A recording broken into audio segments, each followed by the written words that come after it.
Hello students, good morning to all of you. So students, in our today's class we are going to start lesson number 20 from your English grammar, in which we will learn about prepositions. Prepositions are basically used for the nouns. See, we have many part of speech that are being used for the nouns only, जो nouns के लिए use होते हैं. For example, pronouns are used for the nouns and adjectives are used for the nouns, right? So same way prepositions are also used for the nouns. So what is preposition? Preposition क्या होती है? A preposition is a word placed before a noun or pronoun to show its relation with a person, thing and the rest of the words in a sentence. तो preposition वो words होते हैं जो हमें noun और pronoun का relation show करती है या उसकी position के बारे में बताती है with a person और thing, दूसरे person या दूसरे thing means एक noun का एक noun के साथ connection बताती है and rest of the words in a sentence या बाकी के sentence में जो words होते हैं उनके साथ उसके link को एक्सप्रेस करती है.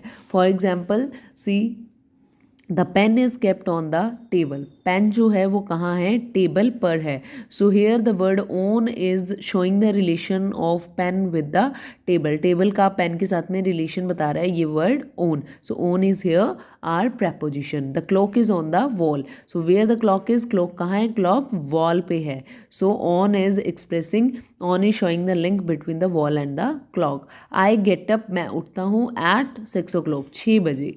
Ram is standing between Sumit and Amit. Ram जो है वो खड़ा है, कहाँ खड़ा है? बिटवीन, बीच में सुमित एंड अमित. तो ये उसकी राम की पोजीशन बता रहा है. The cat is sleeping under the table.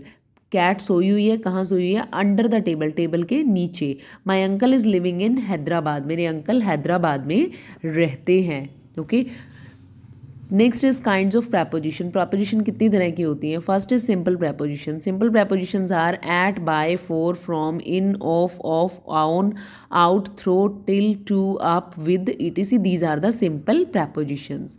The rule for using simple preposition. अब सिंपल प्रैपोजिशंस को यूज़ करने के लिए रूल्स क्या होते हैं? प्रैपोजिशन ऑफ प्लेस और position, at and in. According to place, according to place हम एट और इन का यूज़ करते हैं. At is used for small and less important places. At का यूज़ हम छोटे प्लेसेस के लिए और जो कम इंपॉर्टेंट प्लेसेस होते हैं लाइक विलेजेस होते हैं, स्मॉल टाउन्स होते हैं, उसके लिए यूज़ करते हैं. In is used for the large places, countries and large towns. और इन का यूज़ हम बड़े बड़े प्लेसेस, कंट्रीज और लार्ज टाउन्स के लिए करते हैं. For example I live in Delhi, as Delhi is a big city so we have used here in. She met us at Agra in UP. वो यूपी में हमें आगरा में मिली थी, right. So we have used here eight because Agra is a city in UP. That's why we have used in for the UP and at for the Agra. Next is at, in, on, by. It is use according to the time. इनको हम time के लिए according to time इनको use करते हैं. At is use for point of time, clock time, noon and night.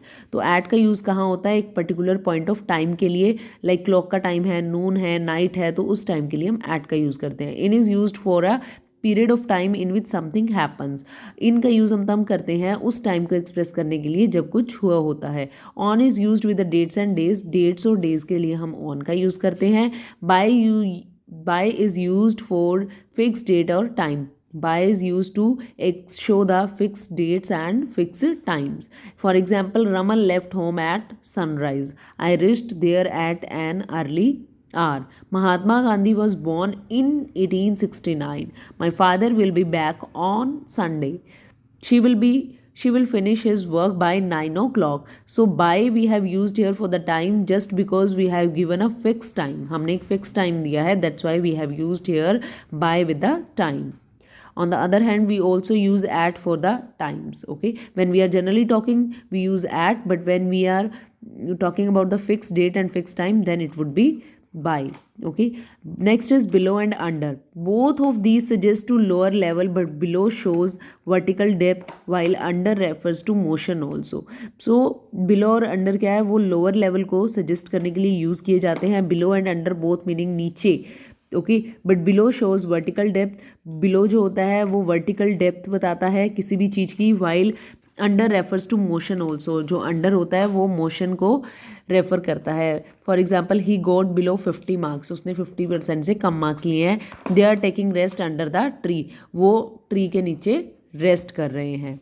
Okay, next is between and among. Between मतलब बीच में, अमंग ऑल्सो मीन्स बीच में. But when we are talking about 2 persons then we use between, and when we are talking about the whole class then we use among. Among is use for more than 2 persons and between is for the 2 persons, between 2 persons के लिए और among 2 से ज़्यादा के लिए. For example distribute these books between Ravi and Puneet. He was sitting among students. Next is in, into. In it shows a state of rest or position inside anything. Into refers to motion towards the inside of something. For example, she is in her class, she jumped into the river. Okay, next is compound preposition. अब compound prepositions कौन सी होती हैं? Compound prepositions are mostly formed by prefixing a preposition to a noun, an adjective और an adverb. तो compound prepositions form की जाती हैं, बनाई जाती हैं कैसे? उनके बिगनिंग में एक प्रीफिक्स लगा करके, या तो प्रैपोजिशन के साथ में लगेगा, या नाउन या एडजेक्टिव, या फिर to a noun, an adjective और एन एडवर्ब. मीन्स प्रैपोजिशन के साथ में हम प्रीफिक्स लगा करके कंपाउंड प्रैपोजिशन बनाते हैं, फॉर्म करते हैं. Like side, inside, inside, outside, below, beneath, without, within, above, along, around, beside, beyond, between, behind, across. So यहाँ पे कंपाउंड प्रैपोजिशंस जो हैं वो कैसे फॉर्म की जाती हैं? By adding the prefixes to preposition. Prepositions के साथ में प्रीफिक्सेस यूज करके. Next is phrasal prepositions. Phrasal prepositions, these are prepositions that are used in particular combination of 2 or more words. तो phrasal prepositions वो होती हैं जिसमें या तो 2 words होते हैं या 2 से ज़्यादा भी हो सकते हैं. For example, according to, in place of, in spite of, for the sake of, in regards to, along with, away from, in order to, in case of, in addition to, on account of, in favor of, by means of, because of. These are the phrasal prepositions. Phrasal prepositions, some words are followed by particular prepositions. These words are not used along without the particular prepositions. Okay, so have a look at them, take a reading of the same. Next is preposition of time. Since and for. Since is used to show point of time in the past. For is used to show a period of time. So since का use हम करते हैं एक past के time, मतलब कि एक point को शो करने के लिए, और for का यूज़ होता है एक पीरियड ऑफ टाइम को शो करने के लिए. Means when we know about the certain time then we use since, and for the uncertain period of time we use for. They have been reading since morning. वो सुबह से पढ़ रहे हैं. She will stay here for 2 days. वो यहाँ पे 2 दिन रुकेगी. But for which 2 days we don't know, right. Next is beside and besides. Beside means by the side, besides means in addition to. Beside का मतलब होता है बिल्कुल साथ में, साइड में, and besides means in addition, मतलब कि प्लस में. Like Rani is walking beside her mother. Rani अपनी मम्मी के साथ साथ साइड में चल रही है. Suman ate an apple besides a mango. Suman ने एक एप्पल तो खाया साथ में एक मैंगो भी खाया. Next is before and for. Before is used in negative and affirmative sentences like to show a point of future time, and for is used to denote a period of time. Example, he will reach here before 9 o'clock. वो 9 बजे से पहले पहले यहाँ पे पहुँच जाएगा. I shall take rest for 2 hours. मुझे 2 घंटे के लिए रेस्ट लेना होगा. Next is preposition of direction. Against is use to show an action, the action. Against को हम एक्शन को शो करने के लिए, like they can not speak against their leader. वो अपने लीडर के अगेंस्ट नहीं बोल सकते हैं. Before, it implies in front of or before anything. He reached here the day before yesterday. वो यहाँ पे परसों पहुँच गया था. Towards and to.